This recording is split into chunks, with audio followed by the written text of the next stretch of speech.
359 রানের টার্গেট দিয়েও 4 উইকেটে ম্যাচ হেরে গেল ভারতীয় দল।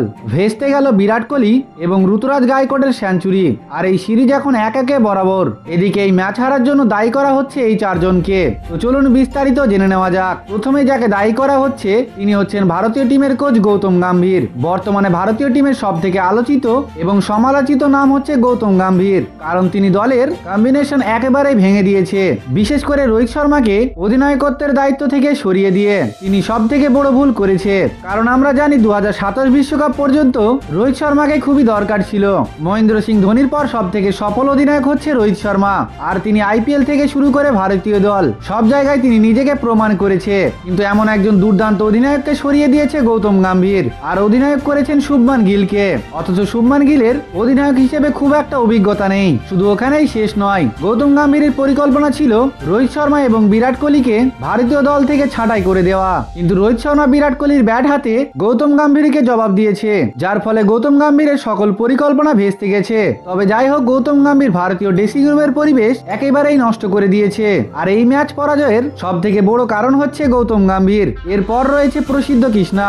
আগামী কালকের ম্যাচে প্রসিদ্ধ কৃষ্ণা 8 ওভার 2 বল করে 85 রান খরচা করেছিল, শিকার করেছে 2টি উইকেট। তার ইকোনমি ছিল 10.2, যা বর্তমানে টি-20 ক্রিকেটে হয়ে থাকে। তাই তো বলা যেতে পারে এই ম্যাচ হারার পিছনে প্রসিদ্ধ কৃষ্ণাও দায়ী ছিল। নাম্বার 3 এ রয়েছে ভারতীয় টিম সিলেক্টর অজিত আগারকার, যিনি বর্তমানে ভারতীয় দলের প্রধান নির্বাচক। আর তিনি মূলত ভারতীয় দলের স্কোয়াড এমন ভাবে তৈরি করে যা মূলত ভারতীয় দলের ম্যাচ হারার অন্যতম কারণ। গৌতম গম্ভীর একবার সাক্ষাৎকারে বলেছিল, আমি মূলত টিম সিলেকশন করি না, প্রধান নির্বাচক যে দল আমাকে দেয় তাদের নিয়েই মূলত আমি দল সাজাই। সুতরাং এখানে তিনি অজিত আগারকারকে দায়ী করেছিল। অজিত আগারকার এমন একজন নির্বাচক, মোহাম্মদ শামি ফিট থাকার সত্ত্বেও তাকে বারবার ইনজুরির দোহাই দিয়ে দলে সুযোগ দিচ্ছে না। এছাড়া বুমরা এবং মোহাম্মদ সিরাজকে বারবার রেস্টে পাঠিয়ে দিচ্ছে, অথচ বুমরা আইপিএল এর নিয়মিত ম্যাচ খেলে যাচ্ছেন। বলা চলে অজিত আগারকারের এই অগোছালো দল ভারতীয় টিমের ম্যাচ হারার অন্যতম কারণ। সর্বশেষ জাসওয়াল ব্যাট হাতে 38 বলে করে 22 রান, আর প্রথম ম্যাচে করেছিল 16 বলে 18।